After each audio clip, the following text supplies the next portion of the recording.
In 1969, Pontiac executives made a declaration of war.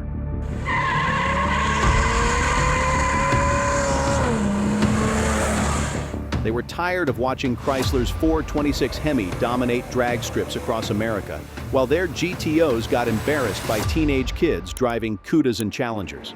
The solution was radical: build a Hemi-killer disguised as a luxury muscle car and call it the Judge. The marketing promised everything: Ram Air 4 power, Hemi-killing performance, the ultimate GTO that would restore Pontiac's street racing supremacy.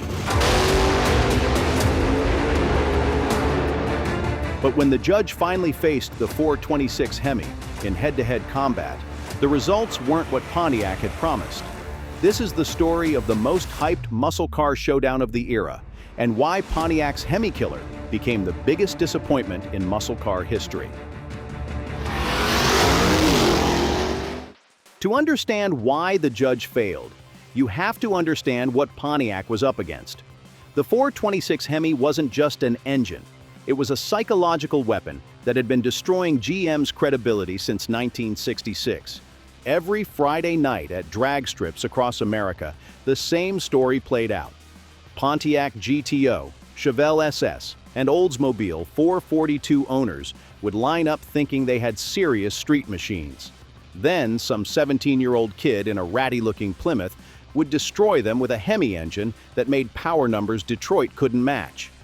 By 1968, the Hemi had become legendary. Not because Chrysler built many of them. They only sold about 10,000 Hemi engines in 1968, but because those 10,000 engines were winning almost every street race that mattered. Pontiac's problem was simple. Their 400 and 455 big blocks made decent power, but they couldn't compete with the Hemi's combination of massive displacement, race-bred heads, and bulletproof bottom end. GM's corporate engine displacement limits made it impossible to build a direct competitor. So Pontiac tried to beat the Hemi with marketing, styling, and the most aggressive engine tune they'd ever attempted. The Ram Air 4 400 was supposed to be Pontiac's answer to Chrysler's domination. It wasn't. The Judge was pure marketing genius designed to make people forget about power numbers and focus on image. The name came from a popular comedy routine by Flip Wilson.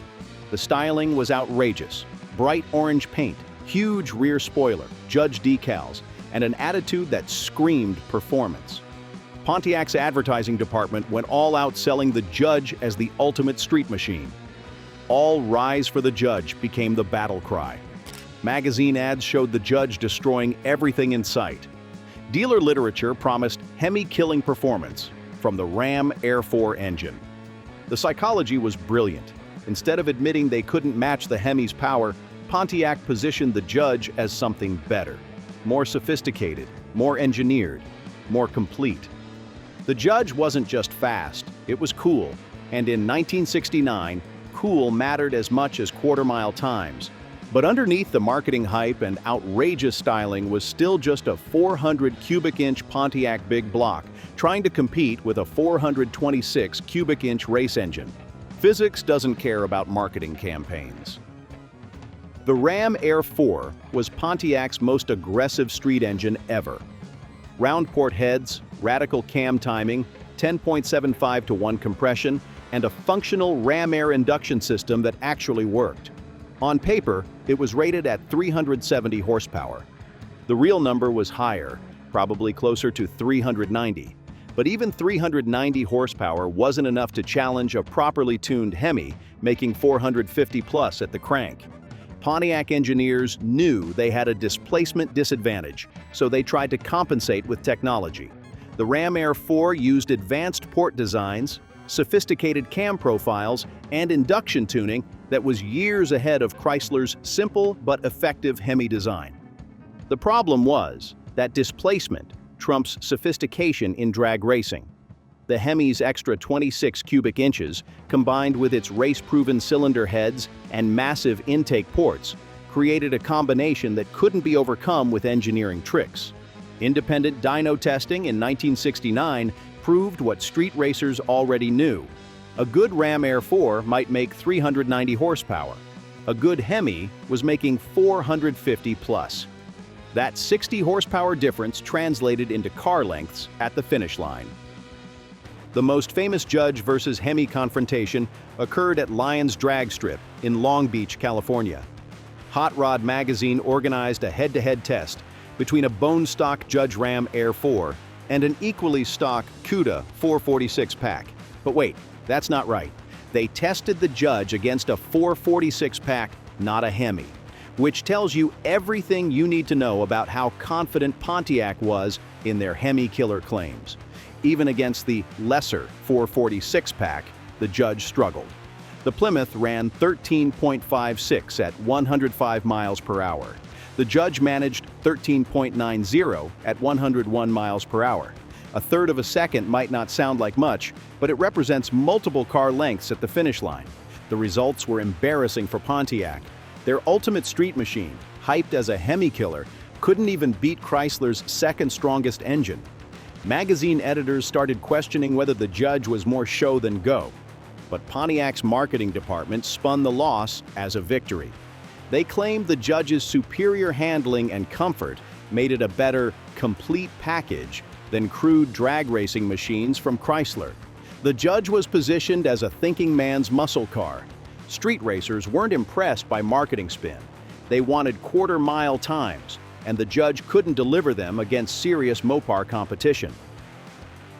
The showdown everyone wanted to see finally happened in September 1969 at Great Lakes Dragaway outside Chicago. A bone-stock Judge Ram Air 4 against a bone-stock Cuda 426 Hemi. Both cars had identical tires, similar drivers, and perfect track conditions. The Hemi Cuda ran 13.20 at 108 miles per hour. The Judge managed 13.85 at 102 miles per hour. The difference was devastating. Almost 7/10 of a second and 6 miles per hour. In drag racing terms, that's not even close. But the numbers told only part of the story. The Hemi Cuda launched like a missile, pulling immediately and never letting up. The Judge had decent low-end torque, but couldn't maintain power through the upper RPM range where races are won. More importantly, the Hemi had another gear left. Experienced Hemi racers knew they could easily pick up another 2/10 with minor tuning adjustments. The Ram Air 4 was already at its limit straight from the factory. The psychological impact was crushing for Pontiac. Their hyped Hemi-killer had been destroyed by exactly the engine it was supposed to defeat. Word spread quickly through the muscle car community. The Judge was all show and no go. The Judge's failure wasn't about engineering incompetence. Pontiac built excellent engines, and the Judge was a well-executed performance car. The problem was physics and corporate limitations that marketing couldn't overcome.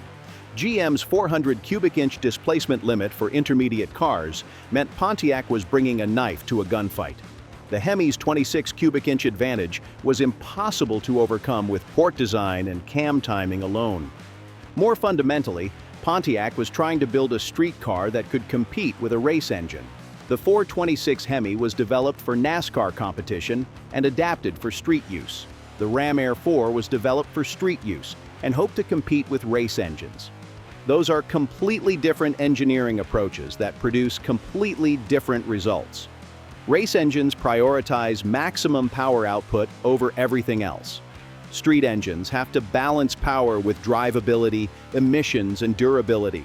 The Hemi's massive ports, radical valve angles, and race-oriented combustion chambers made it a terrible street engine in many ways. It had awful idle quality, poor fuel economy, and required premium fuel.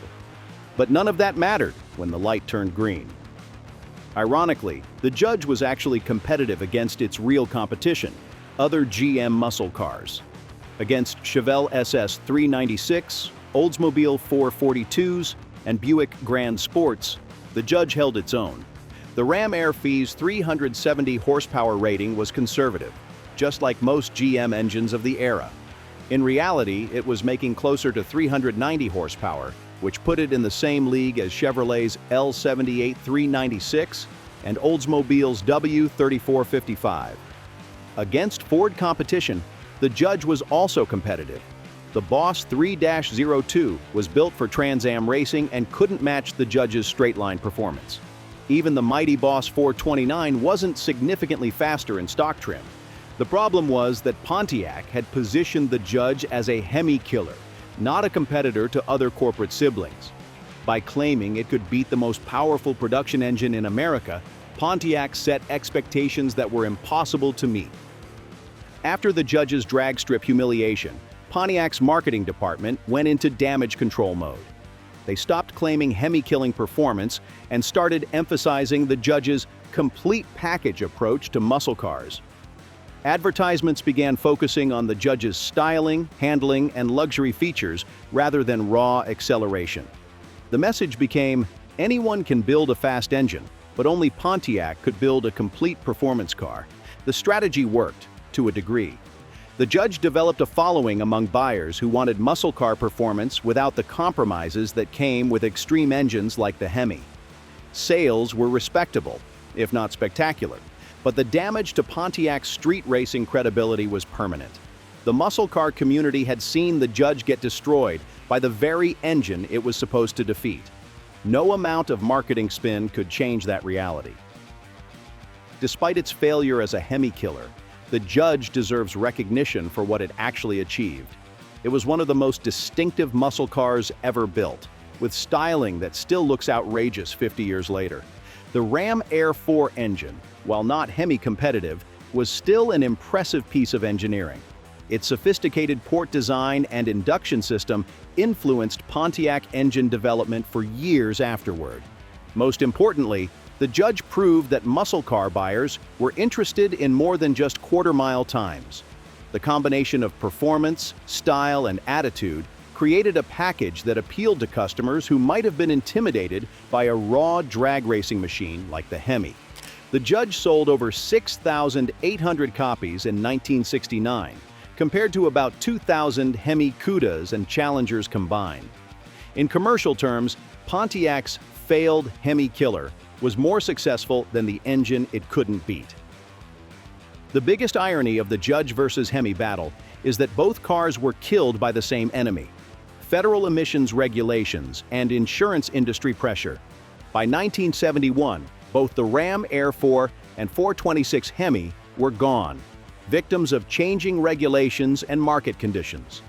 The muscle car wars ended not with one engine defeating another, but with government bureaucrats defeating them all. In that context, arguing about whether the Judge could beat the Hemi seems almost quaint. Neither engine survived long enough to fully develop their potential or settle the debate definitively.